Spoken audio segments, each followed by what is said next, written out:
Son zamanlar yüksək qızdırma, təngə nəfəslik, öskürək, gözlərdə qızartı, qulaq ağrısı, bu kimi şikayətlər insanları narahat edir. Nəyə görə? Çünki bu əlamətlər uzun müddətli davam edir. Bəs biz hansı əlamətlərə əsasən bunların hansı törədicilər tərəfindən olmasını bilə bilərik? Bu xəstəliklər respirator sinsitial virus, influenza, adenovirus, streptokoklar tərəfindən törədilə bilər.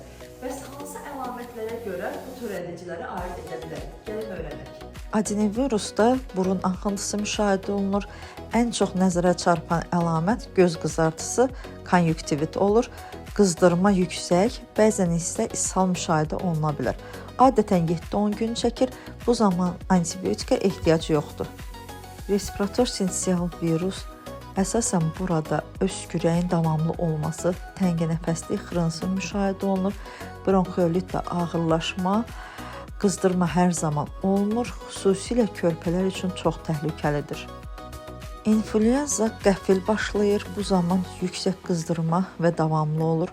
Baş ağrısı, əzələ ağrısı, güclü halsızlıq, ən əsas əlamət birdən-birə başlaması və ağır keçməsi ilə müşahidə olunur.